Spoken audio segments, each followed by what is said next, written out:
30 years ago, more than 500,000 people filled Moscow's Tushino airfield to see Pantera, the Black Crowes, Metallica, and AC/DC. The concert was free, and the booze was free-flowing. Technically, it wasn't for sale, but it was there. Between the massive crowd, the crush at the stage, and a mix of cops and soldiers who were there to keep the peace, there was fighting, there was shoving, and there was glass flying through the air. Moscow's September 1991 Monsters of Rock was a hell of a music festival. The whole show came together with lightning speed, too, all in just 3 weeks, about 10 times faster than it usually took to organize in Europe.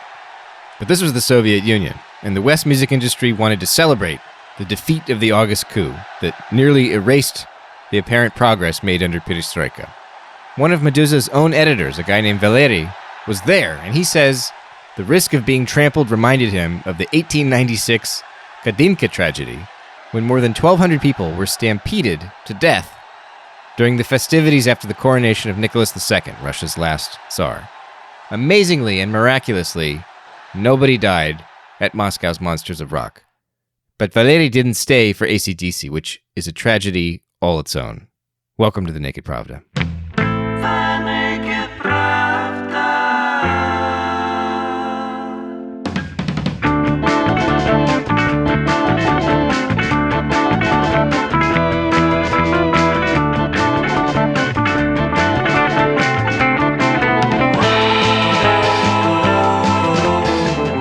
Hello there, you're listening to The Naked Pravda. I'm your host, Kevin Rothrock, Meduza's English language managing editor. Our main story this week isn't the 30th anniversary of Moscow's Monsters of Rock, but we did manage this week to publish an English language translation of our story on that music festival, and I had to share a bit of what I learned from that article, because the whole thing sounds so wild. Also, I've been listening to It's a Long Way to the Top by AC/DC all this week, and I'd play it for you now, but the royalties are not in Meduza's podcasting budget. So instead today we're focusing on Russia's place in the European gas crisis. Wow, didn't see that one coming, did you? And we're going to be leaning on expert insights from Nick Trickett, a political analyst who specializes in energy consulting. Listeners of the show are aware, probably I assume, listeners of the show can assume, correctly, that I don't know much about macroeconomics. But the energy crisis strikes me as a particularly important issue. And Nick writes an absolutely fantastic newsletter called OGs and OFZs. So I leaned on him for all the heavy lifting. But first, let's revisit a few of the other things that happened in Russia this week. If you live in Russia, or if you're a weirdo like me who reads the Russian news regularly, one thing you'll notice about the politically salient stories in Moscow is how often they involve the police. For Meduza's daily newsletter, I use emojis. I write the newsletter and I use emojis to identify the general themes of the various stories that we're covering on any particular day. And I swear, I'm inserting little police emojis all the damn time, one after another. So let's check in with the cops.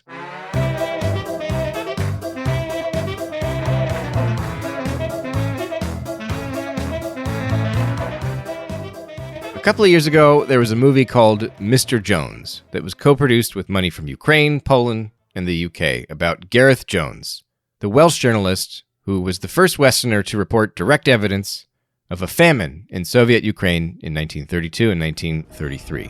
What do you want? The story no one is talking about. I saw him, 4 bullets in his back. And you don't think it was a robbery? What was Paul working on? Ukraine. Soviet Union is not the workers' paradise that was promised.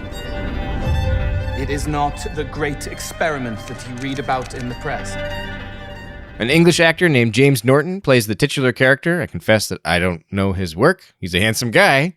And his co-stars are also handsome people. Vanessa Kirby, you might know her from blockbuster movies like Mission Impossible Fallout. She was in Hobbs and Shaw. And Peter Sarsgaard, who's been in a million films. Boys Don't Cry, Jarhead. He was even in Green Lantern. Maybe you remember that one. It wasn't very good.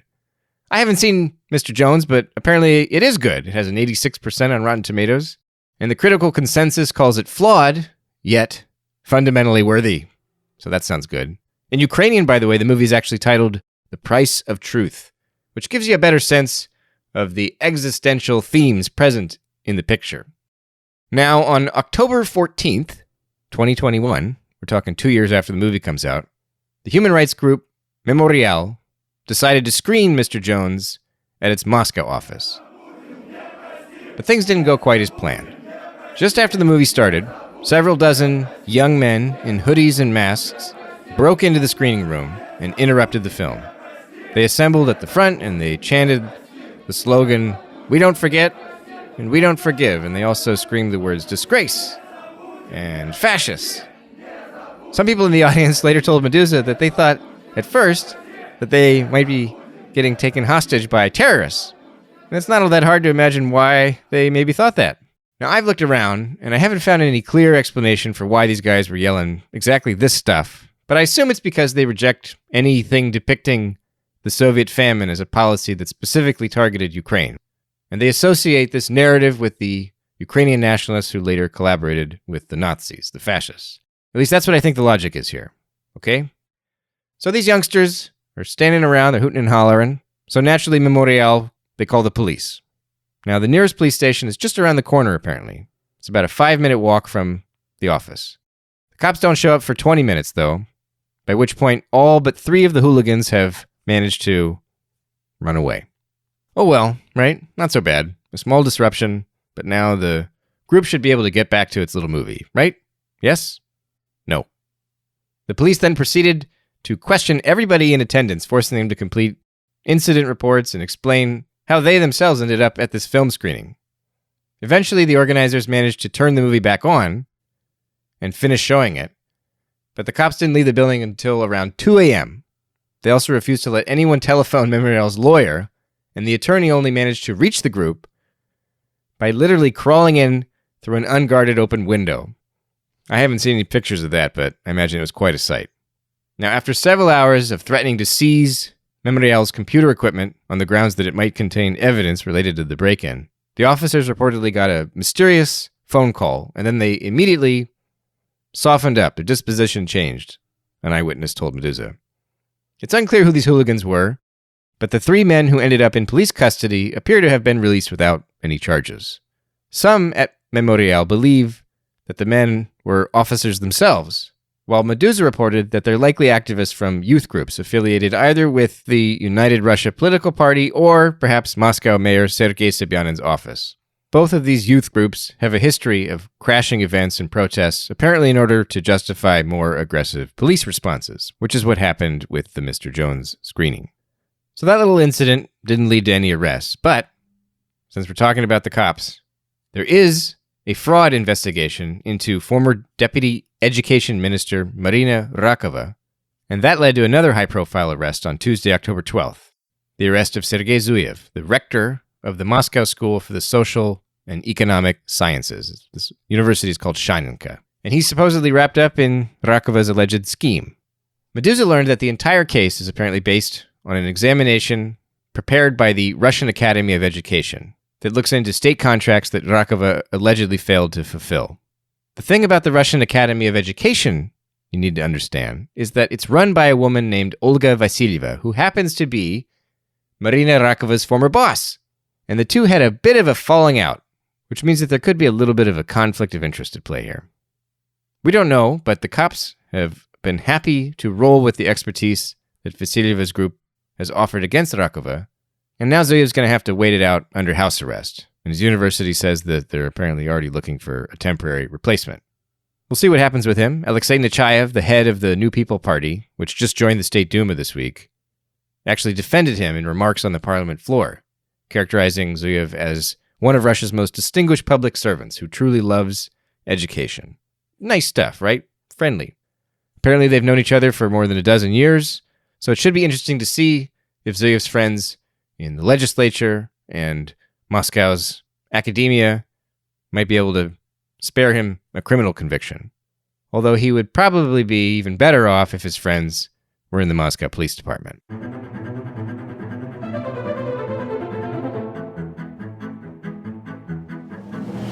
We're only 3 episodes deep into the Naked Pravda's 2nd season. That's what you're listening to right now. But one segment I've revisited each time so far is a review of all the stories of the week involving censored speech and ordinary civic activity that's apparently off limits in Russia. This week we learned about new things that you can't do in education and stand-up comedy.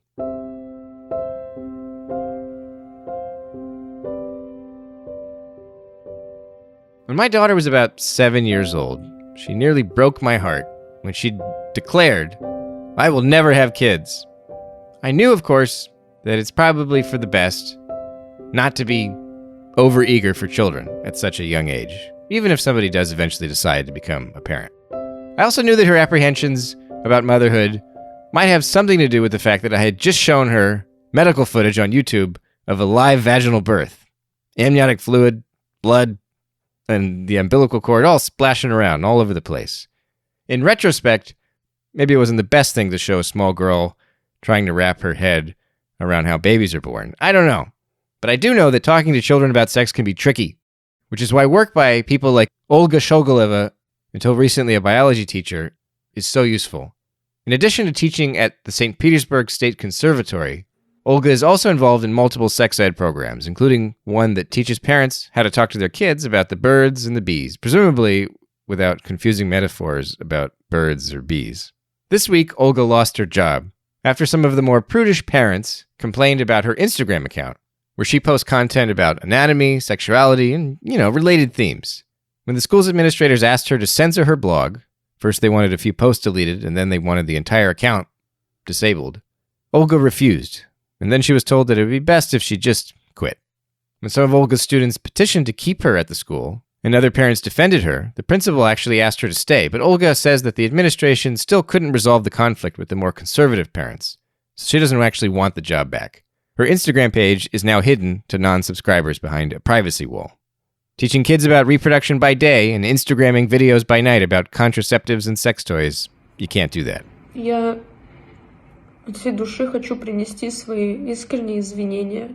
You're listening to Ariana Lalayeva, a comedian from North Ossetia, apologizing for being part of a joke told more than a year ago, where her comedy partner said, during their stand-up routine, that she has Ossetian pie with shredded meat between her thighs. It's a joke about vaginas, folks. You may have heard of them. Some people think it's offensive to talk about them, or to compare them to pies. This one was particularly offensive in North Ossetia, it seems, not so much because female genitalia are so special, but because Ossetian pie is associated with a local religious rite, where the three pies symbolize God, the sun, and the earth. I assume the sensitivity there has to do with the first thing, and not the latter two. When footage of that joke belatedly started circulating online last weekend, both Lalayeva and her comedian partner issued apologies on Instagram. 3 days later, Lalayeva posted a second apology, the one I just played for you.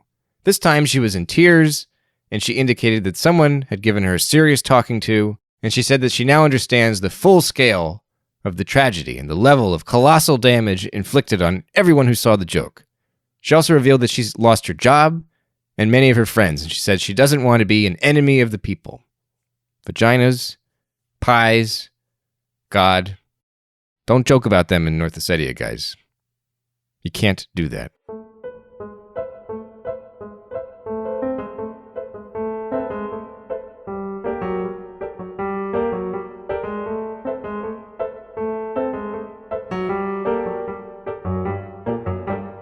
Our main story this week is Europe's energy crisis and Moscow's gas supplies. I go cross-eyed when I try to talk about these issues, but luckily, political risk analyst Nick Trickett, the brain behind the terrific OGs and OFZs newsletter, agreed to join us and answer some broad questions. If you've glanced at any headlines about Russian gas in Europe this week, you've likely seen allegations that old Russia is up to its tricks again, wielding its natural resources as a geopolitical weapon, sticking it to the poor Europeans who are just trying to stay warm. Darn it. You may be shocked to hear this, but it's a bit more complicated than that. Has Russia contributed to Europe's energy crisis, and has it forced gas prices higher by declining to supply additional gas to Europe? These are the allegations that I've been seeing in the news. Is this all a big ploy to force the Europeans to say, okay, Nord Stream 2, we need it, we love it, give it to us, please? So, in a word, no. I would say that Russia has definitely, literally speaking, contributed to it, because obviously Gazprom retains the ability to produce more and can agree to export more. But the basic problem is that for about 15 years, going back to the mid 2000s, the EU was trying to get Gazprom to play by market rules, and the gas cutoffs, obviously in 06 and 09, led to a kind of sweeping review of energy market regulations and so on between EU member states. And in 2018, the European Commission finally, got Gazprom to agree to play by the rules they wanted by threatening a massive antitrust action that had dragged out for some years. And Gazprom finally said, "Fine, we'll be a market player." The problem now, of course, is that when there's a shortfall, European importers don't want a market player. They want someone who will play the role of what would be called a swing supplier. So somebody who can, increase or decrease production to kind of account for any changes in demand. And swing suppliers are ultimately political roles. It's ultimately a political decision and not a market decision. So I would say the basic situation now is you have this mismatch where the EU has wanted Russia to play by market rules, and Russia's like, "Fine, we're doing that now." And so, for instance, it's been an ongoing problem this year with Gazprom's refused to export more via Ukraine, in part because the Ukrainian pipeline operator, the GTSOU, has basically refused to offer them uninterrupted capacity, meaning that they're only offering them interruptible capacity. So another supplier could theoretically book that capacity in the pipeline and take it from Gazprom. And they're doing so without offering them the usual discount that you would give a company when they don't have certainty that they can use that route. And another problem is that, Gazprom is still meeting all of its contractual obligations. So the problem is that if once you move to a system where you're asking companies to basically sell gas in the hopes that someone on any given day will buy it, that there's no actual contractual obligation to sell more gas. So, some of that's gamesmanship, because obviously there's a political component to this. Gazprom has, for instance, signed a supply deal with Hungary that's intended to basically screw Ukraine out of being able to use backflow pipeline to kind of re-import gas from other parts of the EU. But the bigger point is that, there is no contractual obligation to sell more volumes of gas. They have. So it's strictly speaking, they're not like at fault in any legal sense and so on. And it's not really, and they're really being asked to play a role that they were being told not to play for a long time. Is Gazprom declining available profits, or is Europe asking them to take some kind of a loss in either the long run or the medium run? I wouldn't necessarily go so far as to say that they're declining profits. If you think of it this way, they obviously benefit from the surge in prices, strictly speaking. So, if you were to like try to model it, there would be a point at which increase in exports would actually offset the additional gains and profits from the current level of prices. But I think the better way to think about it is what their priorities are, and why the shortfall exists in the way that it does. It's not that Russia just tried to cut off supply and that's why there's a shortfall. Like back in August, for instance, there were a lot of very, very political theories about why that was happening. The basic story was a bit simpler. Last winter was a lot colder not a lot, but colder than usual.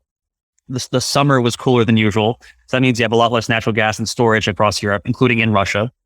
Because obviously if it's colder in Western Europe, it's colder in Russia. There happened to be a fire back in August at a major field. So that obviously interrupted production for a bit, and they finally got back on. But now, the issue is that Russia has to ultimately prioritize domestic storage. So if it's going to be a cold winter in Europe everywhere, Russia's definitely going to have to store more domestically. And also over the summer, for instance, ironically, because of higher temperatures and how hot it got, electricity prices in Russia actually reached historic highs because how many people were using air conditioning and so on. And even though it's not like a huge chunk, there's still a sizable chunk of the energy grid in Russia that's powered by natural gas. So there are a lot of other factors at play. So it's easy to say that Russia could sell more and it could strictly sell more and I think alleviate the stress, but it's not responsible at all for the overall structural dynamics that are playing out. Do you think that Europe is taking the right lessons here? Are they? I imagine there are people in Europe. You're a person in Europe who's drawing these conclusions. Obviously, I'm in the UK, so let's not get ahead. Oh, excuse me. Jeez, I can't. You're right. But do you think that this energy crisis, the current gas crisis, can we call it a crisis? Yeah, I would say it's a crisis. Is it occasioning a reevaluation for Europeans of their place either in the energy market or I guess specifically with Russia? Are they kind of rethinking their relationship to Russia and realizing that for all the human rights issues and political regime differences, they're kind of in this together with Russia? And is that leading anybody, you think, to think, well, maybe we should We should all just kind of smooth things over, hey? I don't think so. I think, I mean, first off, you have the fact that the kind of like leading EU institutions, right? Not national institutions, but like EU level institutions, have basically used the crisis as an excuse to say, well, we got to invest more in renewables. Now, Russia would argue that renewables are the reason it's happening. It's not quite true. There's some truth to it, because obviously, when you build like a windmill, like a turbine or whatever, or a solar panel, et cetera, like, the output varies, right? You can't predict if there's going to be wind or not, or sun or not. And so the real problem is, what do you do when there's a surge of output or a surge of demand, which is what we've seen this year because of reopenings in economies across the globe.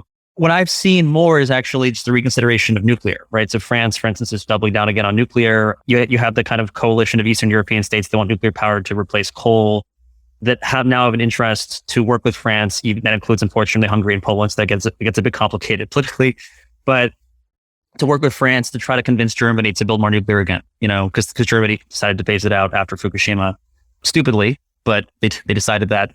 The problem there, of course, is that nuclear is really good as like a base load, right? It provides a steady amount of energy, but it's not really designed to fluctuate or move up when you have a shortfall elsewhere.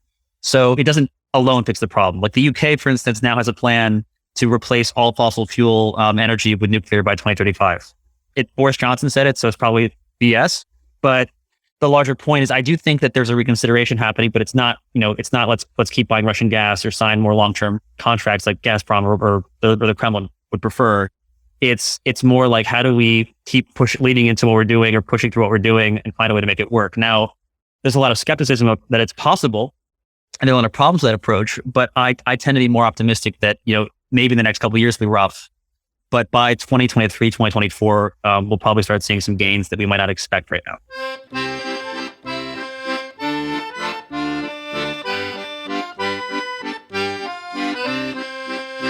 If you read Nick's newsletter, one subject he returns to regularly is inflation. It's something with more political salience than many observers and Russia experts seem to appreciate. So I asked him why inflation is so important in Russia and what role it plays in gas exports to Europe during an energy crisis like the one that's happening right now. If you look at social surveys, usually Levada is the leading one. Basically, the biggest issue that Russians say they face any given year is price increases.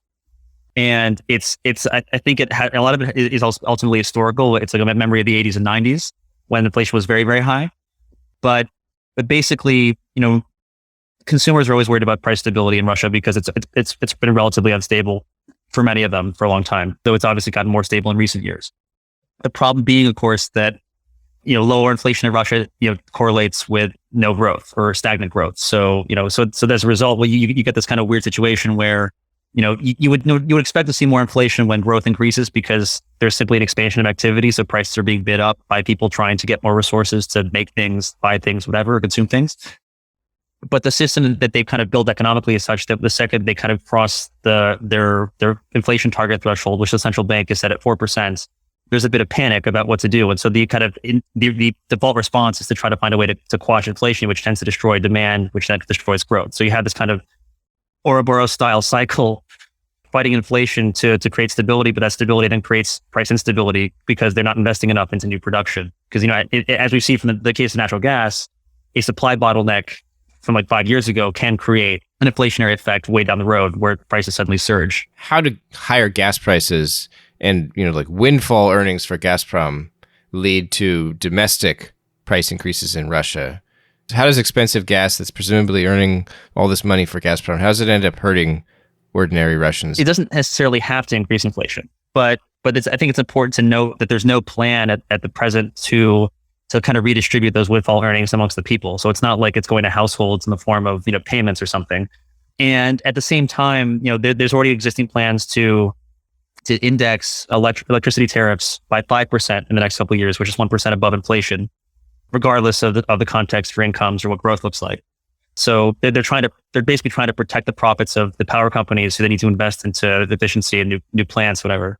And to top it off, natural gas is basically the most important feedstock, the kind of input you use to make fertilizer. So whenever, a fertilizer producer needs to get more feedstock and let's say they have to buy it, like there's a relationship between the export price and domestic prices. It's not necessarily always strong because in Russia, they're fairly regulated, even though there's still obviously a market mechanism that might determine it on a daily basis. But the effect is that it bids up the price for fertilizer. And then when fertilizer prices rise, and suddenly, the agricultural sector is paying more for production. And then suddenly, harvest might decline, and which is already like happening. Like some producers, for instance, with beets, to use a prominent example, are warning that basically the cost of fertilizer is going to force them to have to produce less next year. And then if they produce less, that obviously leads to price inflation for that good. So that's like one example. The way that I look at it is basically that the only way that windfall ends up being a net benefit for the Russian economy overall is if it gets redistributed in some form, or else it leads to some large increase of investment for Gazprom. That's not going to happen because Gazprom doesn't really need that much more productive capacity. It could theoretically increase production a lot, what it has already. And even if it did do that, it would mostly be going to pipeline contractors and friends of the regime, that are able to massively elevate their costs. As there's a famous analyst note from unfortunately laid off employee Alex Fock, who was working on, I want to say Sberbank, analyzing Gazprom specifically. And he actually showed that, like, on a financial basis, the company always chose the most expensive routes for pipelines domestically. When they have international partners building international territory, they are much more cost efficient. But anyway, so the windfall has to be distributed to people somehow. I tend to be somebody who believes that they could do that without risking much higher inflation, but they don't like doing that.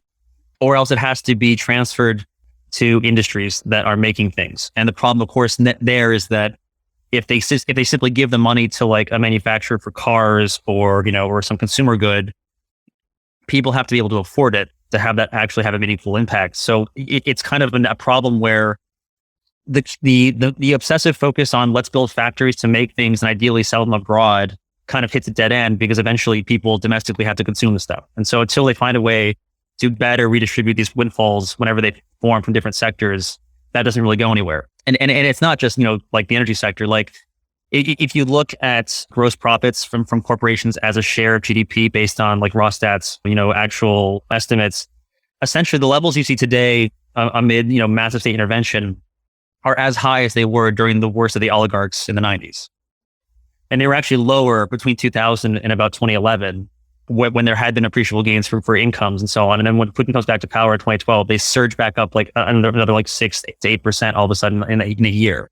So there is clearly a way in which the lack of competition and kind of overconcentration of cash basically in corporate hands without having people able to consume enough stuff domestically is a problem. And like high gas prices don't really fix that unless they're redistributed.